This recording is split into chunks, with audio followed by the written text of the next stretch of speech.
प्यारे बच्चों, आज हम अपने अभ्यास प्रश्न करेंगे हिंदी के व्याकरण भाषा से। पाठ छठा है, मेरे दोस्त बनोगे। तो हम अपने व्याकरण के प्रश्नों को आज करेंगे। इसमें कौन कौन से हैं बच्चों? इसमें हमने कर रखा था शब्द निर्माण और बहुवचन रूप बनाने के लिए कहा था। अब हम आगे चलते हैं, अपने पाठ के अभ्यास प्रश्न जो कि व्याकरण के हैं उनको एक एक करके हल करेंगे। तो बच्चों, हम कर रहे थे भाषा से। तो इसमें कौन कौन से शब्दों को हमने बनाया था? न्य से बनने वाले शब्द, आधा न और पूरा य, न्य। कौन कौन से शब्द बनाए थे? जैसे एक शब्द दिया हुआ उदाहरण के तौर पर अन्य, उसी तरह वन्य, धन्य, स्व। अगला शब्द है स्व से बनने वाला शब्द। स आधा है, व पूरा है, स्व। तो हमने लिखा स्वर्ग, स्वतंत्र, स्वजन, ये शब्द बनेंगे। ट्र से बनने वाले शब्द बच्चों, इसमें ट आधा है, हल्का निशान है, और र पूरा है, तो इससे बनेगा ट्र, राष्ट्र। अगला शब्द है, हमने बनाया राष्ट्रीय। हमने एक शब्द बनाया राष्ट्रीय, दूसरा है राष्ट्रपति। अब हम अपने दूसरे प्रश्न पे चलते हैं। ये हमने कर रखा था, आपको याद होगा। बहुवचन रूप लिखिए। कटोरी, कटोरियाँ। इसमें हमने देखा जो र पे बड़ी ई की मात्रा है, बहुवचन बनाते समय वह छोटी ई में बदल जाती है और यहाँ लगता है। उसी तरह टिड्डी, टिड्डियाँ। मूंगफली, मूंगफलियाँ। आँख का बहुवचन होता है आँखें। आँख का बहुवचन है आँखें। पुस्तक का है पुस्तकें। दाल का दालें। गर्दन, गर्दनें। दाना, दाने। बच्चों, ये था बहुवचन, हमने ये कर रखा है। इसको एक बार फिर से दोहरा देते हैं कि आपको फिर से याद हो जाए। कटोरी, कटोरियाँ। टिड्डी, टिड्डियाँ। मूंगफली, मूंगफली, मूंगफलियाँ। आँख, आँखें। पुस्तक, पुस्तकें। दाल, दालें। गर्दन, गर्दनें। दाना, दाने। अगला प्रश्न है बच्चों हमारा तीसरा, पढ़ो, समझो और लिखो। तो इसमें कई रंगों के नाम उसी रंग की वस्तु के नाम से बनते हैं। जैसे बादाम से बादामी, हमने पाठ में बच्चों देखा था। अगर हमें कभी रंग बताना पड़ता है तो उस रंग का नाम भी हम उस वस्तु से बना देते हैं। जैसे उदाहरण है बादाम से बादामी। हमने पाठ में पढ़ा था कि मोर के पेट का रंग बादामी होता है। तो ये बादामी जो रंग बना है, बादाम से बना है, तो बादामी रंग कैसा होगा? हल्का भूरा। जैसे बादाम का रंग होता है हल्का भूरा, उसी तरह बादामी रंग मतलब वो उसी तरह बादामी रंग भी हम लोग बताएंगे। जैसे मोर का पेट बादामी है, तो कहने का क्या मतलब है कि बादाम के रंग जैसा। बादामी का अर्थ होता है बादाम के रंग जैसा। उसी तरह हमारे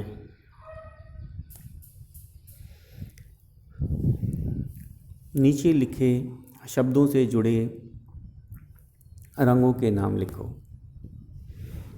तो बच्चों हमें क्या करना है, शब्द दे रखे हैं और उनसे बनने वाले रंगों के हमें नाम लिखने हैं। तो पहला शब्द है हमारा जामुन। हमारा पहला शब्द है जामुन। तो जामुन से बनेगा जामुनी। जामुनी एक रंग होता है, जामुन के रंग जैसा। ठीक है बच्चों, तो जामुन से बनने वाले रंग को जामुनी। तो हम अगर बताना हुआ तो जामुनी रंग कैसा होता है,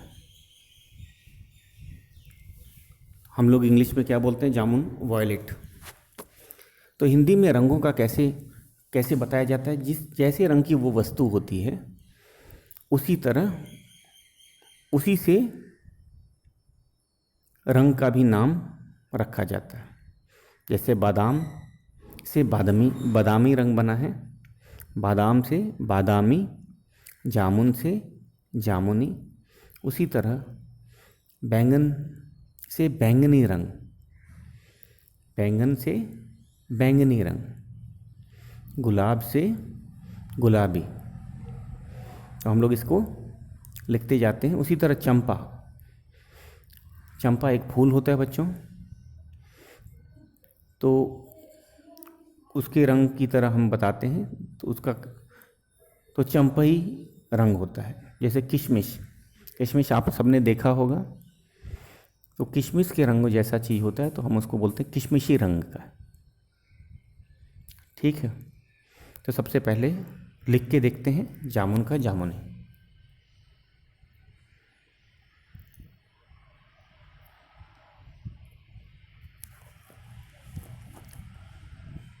जामुन,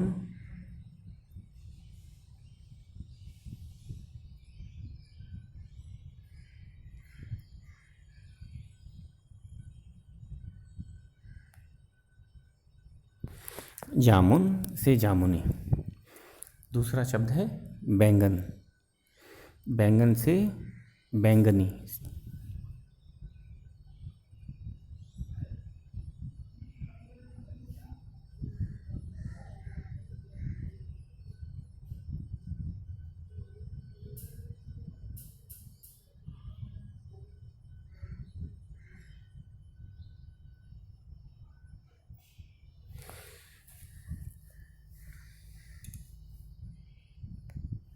हाँ तो बच्चों, बैंगन से बनने वाला रंग बैंगनी। ठीक है, अगला है गुलाब। तो हमने देख रखा है गुलाब का रंग कैसा होता है, हल्का लाल होता है। तो उसी से जो रंग बनता है हम कहते हैं गुलाबी रंग का है। गुलाब से कौन सा रंग बना, गुलाबी।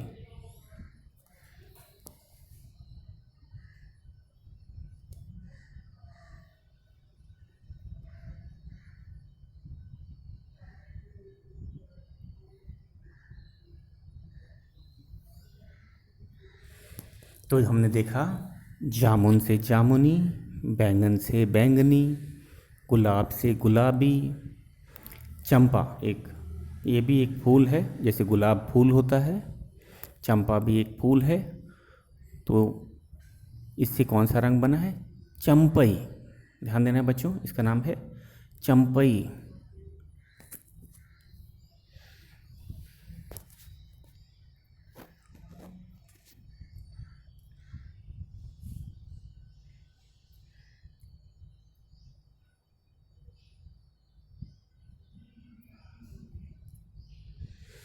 चंपा का चंपई।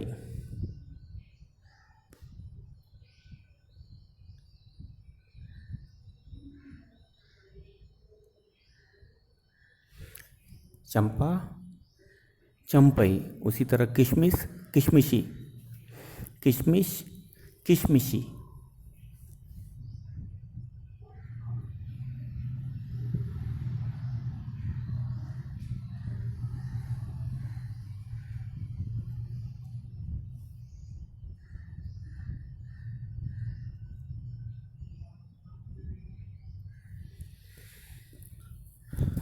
तो चंपा से बनने वाला रंग या चंपा से जुड़े रंग का नाम है चंपई।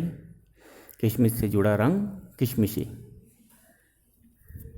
तो इन रंगों के बारे में बच्चों एक बार फिर से जान लेते हैं। जामुन से बनने वाले रंग को जामुनी कहा जाता है। ठीक है, जैसे हमने कोई वॉयलेट चीज़ देखा है, वॉयलेट रंग के लिए हम लोग हिंदी में बोलते हैं कि ये जामुनी रंग है, तो इसे सुनने वाले को पता चल जाता है कि इसका रंग जामुन के रंग की तरह है। उसी तरह बैंगन से बैंगनी रंग बना है, बैंगन के रंग की तरह। बैंगन से बैंगनी मतलब बैंगन जैसे रंगों वाला। गुलाब से गुलाबी रंग बनता है, जिसका रंग गुलाब की तरह हो, तो गुलाबी एक रंग का नाम है। उसी तरह चंपई एक रंग का नाम है। किससे जुड़ा है? चंपा एक फूल होता है, उसी तरह जैसे गुलाब एक फूल होता है, तो हम गुलाबी चीज़ों के लिए गुलाबी रंग बताने के लिए इंग्लिश में गुलाबी को बच्चों पिंक रंग बोलते हैं। पिंक हिंदी में गुलाबी बोला जाता है कि इसका रंग गुलाब के फूलों जैसा है। वैसे गुलाब के तो बहुत सारे रंग होते हैं, लेकिन यह पिंक कलर के लिए ही यूज़ किया जाता है और कहते हैं गुलाबी। उसी तरह चंपई, चंपा के फूल होते हैं, सफ़ेद रंग के होते हैं, तो चंपई रंग बोलते हैं। किशमिश ये भी लाइट ब्राउन की तरह होता है बच्चों। किशमिश आपने देख ही रखा है, तो इससे बनने वाला रंग क्या है? किशमिशी। उसी तरह सुरमा। आगे चलते हैं।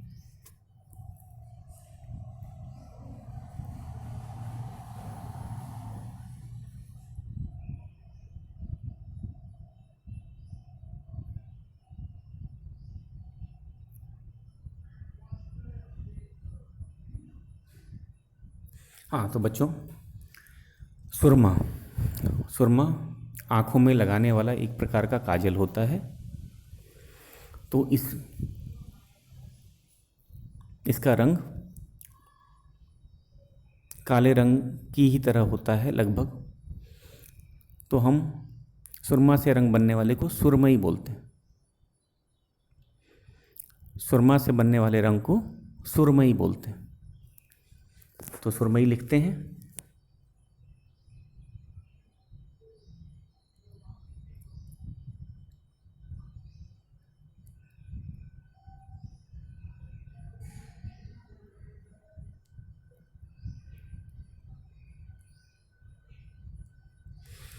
सुरमा जैसे रंग वाला सुरमई। कत्था बच्चों क्या होता है? पान में लगाया जाता है। जो पान खाते हैं लोग, पान में कत्था डाला जाता है।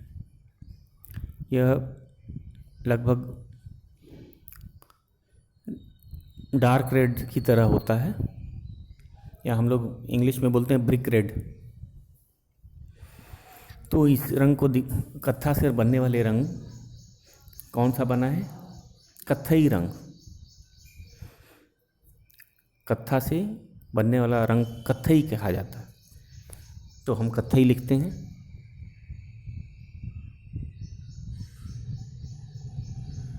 क आधा त, पूरा थ और बड़ी ई की मात्रा।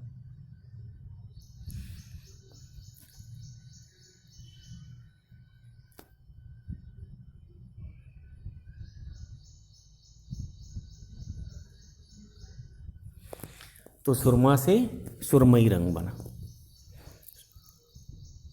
तो लगभग काले रंग की तरह ही होता है सुरमई रंग। कत्था था, मैंने आपको बताया। पान खाने वाले लोग पान में कत्था डलवाते हैं, तो ये कैसा रंग होता है? ये ब्रिक रेड की तरह होता है, डार्क रेड की तरह होता है। तो इस रंग कत्था से बनने वाले रंग कत्थई। तो कत्था से जुड़े रंग का नाम है कत्थई। सुरमा से जुड़े रंग का नाम है सुरमई। संतरा तो बच्चों, संतरा को हम जानते हैं, संतरा किस रंग का होता है? ऑरेंज। ठीक कहा आपने। तो ऑरेंज एक फ्रूट का भी नाम है, कलर का भी नाम है। उसी तरह हिंदी में संतरा को नारंगी कहा जाता है।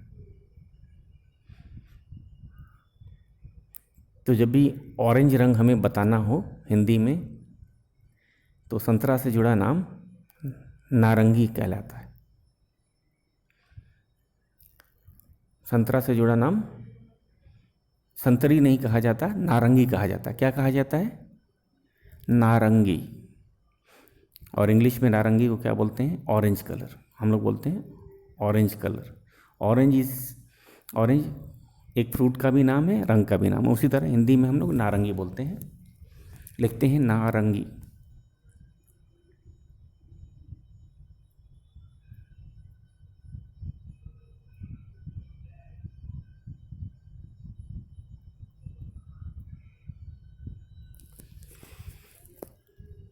तो हमने देखा सुरमा से जुड़े रंग का नाम सुरमई, कत्था से जुड़े रंग का नाम है कत्थई, संतरा से जुड़े रंग का नाम है नारंगी। आगे चलते हैं।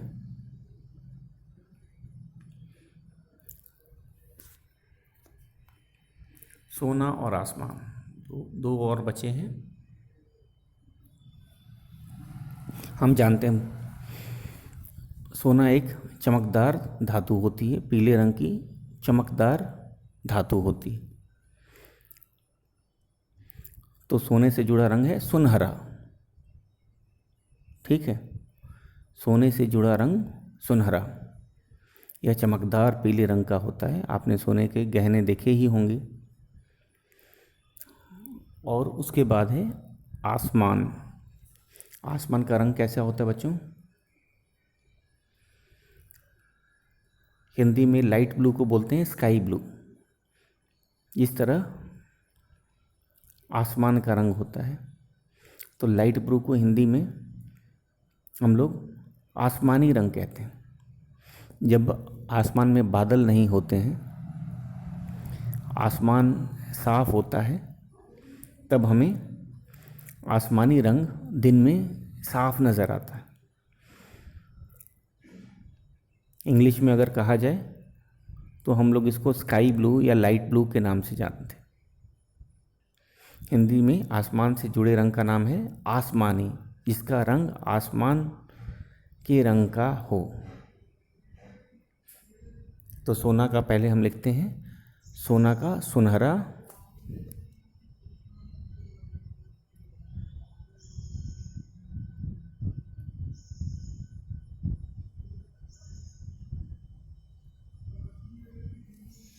और फिर आसमान से आसमानी।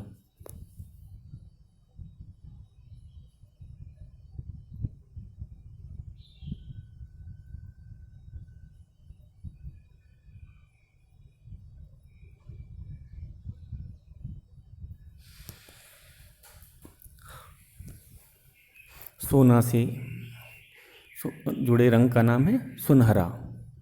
ठीक है, हम लोग कहते हैं गोल्डन है, इसका कलर गोल्डन है, मतलब गोल्ड की तरह, गोल्ड नहीं गोल्डन। उसी तरह सोना से सुनहरा, सोने के रंगों जैसा। सुनहरे का मतलब क्या होता है? सोने के रंगों जैसा। ठीक है, जैसे आजकल पेस्टल कलर भी आ रहे हैं सिल्वर और गोल्ड में। ठीक है, तो उसका रंग हम लोग क्या कहते हैं? सुनहरा, सुनहरे रंग का है। आसमान से बना रंग आसमानी, आसमान से बनने वाले रंग को हम आसमानी कहते हैं। एक बार बच्चों इसको फिर से दोहरा लेते हैं हम लोग पूरे प्रश्न को।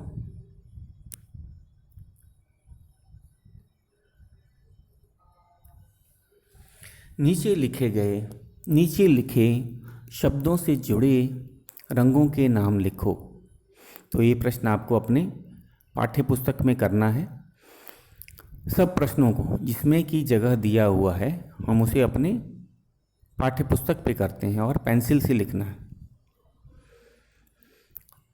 तो इसके अंदर स्पेस दिया हुआ है, वर्कशीट की तरह है ही है। ध्यान देना है कि हमें पेंसिल का यूज़ करना है बुक में लिखते समय। तो करते हैं, हमारा प्रश्न है तीसरा। कई रंगों के नाम उसी रंग की वस्तु के नाम से बनते हैं, जैसे बादाम से बादामी। तो हमें क्या करना है, नीचे लिखे शब्दों से जुड़े रंगों के नाम लिखो। एक बार इसको दोहरा लेते हैं। जामुन से जामुनी, बैंगन से बैंगनी, गुलाब से गुलाबी, चंपा से चंपई, किशमिश से किशमिशी, सुरमा से सुरमई, कत्था से कत्थई, संतरा से नारंगी, संतरा से नारंगी, सोना से सुनहरा, सोना से सुनहरा, आसमान से आसमानी। तो ये थे बच्चों किसी वस्तु के रंग से जुड़े रंगों के नाम। तो एक अच्छा तरीका होता है रंग बताने का, अगर हम उस वस्तु का नाम लेते हैं तो सबको रंग का अंदाज़ा लग जाता है। जैसे सुनहरा हम बोलते हैं तो सबने सोना देख ही रखा है, तो अंदाज़ा मिल जाता है कि हम किस रंग की बात कर रहे हैं। सुनहरा रंग सोने के रंगों जैसा। आसमानी बोलते हैं तो इसका क्या मतलब है, आसमान के रंगों वाला। इंग्लिश में हम लोग बोलते हैं स्काई ब्लू। कत्था, मैंने आपको बताया था, कत्था पान में डालने वाली एक वस्तु होती है और यह डार्क रेड या ब्रिक रेड की तरह होती है। तो कत्था से बनने वाला रंग कत्थई। सुरमा से बनने वाला, सुरमा आँखों में लगाया जाता है बच्चों, काजल की ही तरह होता है। तो उसका रंग, सुरमा से बनने वाले रंग का नाम है, या सुरमा से जुड़े रंग का नाम है सुरमई। यार ध्यान देना बच्चों, सुरमई। सुरमई, कत्था से कत्थई, संतरा से नारंगी, सोना से सुनहरा, आसमान से आसमानी, जामुन से जामुनी, बैंगन से बैंगनी, गुलाब से गुलाबी, चंपा से चंपई, किशमिश से किशमिशी, किशमिश किशमिशी।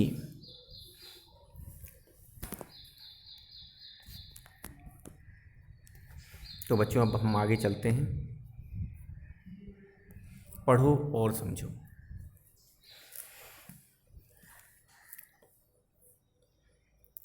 इसमें जरा पढ़ो और समझो। प्रति,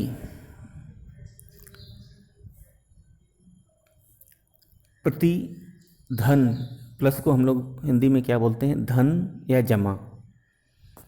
तो इस शब्द निर्माण कैसे हो रहा है, प्रति धन दिन। तो हम देख रहे हैं प्रति आगे लगा है बच्चों, और लगने के बाद एक नया शब्द बन जाता है प्रतिदिन। प्रतिदिन का मतलब होता है हर रोज़। प्रतिदिन का क्या मतलब होता है, हर रोज़। तो कुछ शब्दांश आगे लग के एक नए शब्द का निर्माण करते हैं। जैसे कि दिन के आगे अगर प्रति लगा तो उसका क्या अर्थ होता है कि हर रोज़, प्रतिदिन। प्रतिदिन का क्या अर्थ होता है, हर रोज़। तो उसका मतलब बदल जाता है। ठीक है। अगला उदाहरण है प्रतिधन पल। इसका है प्रतिपल, हर पल। ठीक है। प्रति धन पल, पल मतलब हर क्षण, ठीक है। प्रतिपल मतलब हर क्षण हम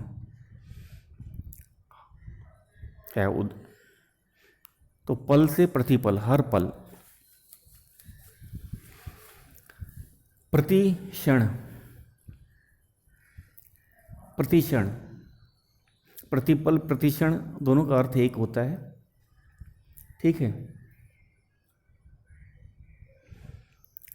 अगला है प्रति धन वर्ष, प्रति वर्ष। तो इनको समझना है कि प्रति लग के अगर किसी शब्द के आगे लगता है प्रति, हम बड़ी क्लासों में पढ़ेंगे कि यह उपसर्ग कहलाता है। अभी नहीं पढ़ेंगे, क्लास 4th और 5th में आएगा। आगे वाले जो शब्दांश लगते हैं उसको हम लोग उपसर्ग कहते हैं, वो क्लास 4th में है। आज अभी तो इतना ही समझ लो कि किसी शब्द के आगे अगर कुछ शब्दांश जुड़ा है, जैसे इसमें क्या है प्रति, अगर प्रति जुड़ा है तो इससे शब्द का अर्थ ही बदल जाता है। जैसे दिन का अर्थ होता है, जैसे दिन का अर्थ होता है दिन, एक दिन, और प्रतिदिन लग जाता है तो प्रतिदिन हर रोज हो जाता है, तो अर्थ ही बदल गया, ठीक है। प्रतिधन पल, प्रतिपल, पल का मतलब हर एक क्षण, हर एक पल, प्रतिपल। जैसे इस समय आपको प्रतिपल स्कूल की याद आ रही होगी, अपने दोस्तों की याद आ रही होगी। हर क्षण लगता है कि स्कूल खुल जाए, स्कूल जाएं, अपने दोस्तों से मिलें। तो इसका प्रतिपल का मतलब हर पल, प्रति क्षण मतलब हर क्षण। आपको लगता है कि न्यूज़ मिले कि स्कूल खुल जाए, प्रति क्षण, प्रतिपल। उसी तरह वर्ष, वर्ष का मतलब होता है एक साल। इसमें लगा प्रतिधन वर्ष, प्रति वर्ष, ठीक है। जैसे प्रति वर्ष आपकी गर्मियों की छुट्टी होती है हर साल, इस बार छुट्टियां ज़्यादा लंबी हो गई, ये बात अलग है। तो वर्ष का अर्थ होता है साल, और प्रति वर्ष मतलब हर साल। तो हमने देखा आगे जो शब्दांश लगा है प्रति, उससे नया शब्द बन जाता है। उसी तरह अब हम प्रत्यय लिखेगा। कुछ शब्दांश पीछे से जुड़ते हैं, शब्द के पीछे से जुड़ते हैं शब्दांश हमारा। जैसे ये है चमक, चमक क्या है, एक शब्द है और उसके पीछे बच्चों क्या लगा है, दार। फिर इसको भी प्रत्यय कहा जाता है। क्लास 4th में आप इसको पढ़ेंगे कि प्रत्यय क्या होता है। अभी तो ये मान लीजिए कि जो शब्दांश किसी शब्द के पीछे लग के उसका अर्थ बदल देता है, जैसे इसमें दार है, दार चमक के अगर आगे लगा है तो क्या बन जाए, चमकदार। जैसे हीरा एक चमकदार, हीरा एक चमकदार पत्थर है, या सोना एक चमकदार धातु है, ठीक है। चमक से बना है चमकदार।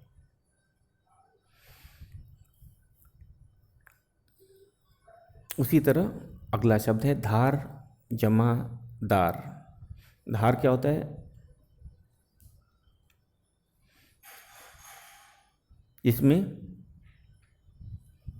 जो तेज हो। अगर धार जमा दार कर दिए तो धारदार हो गया।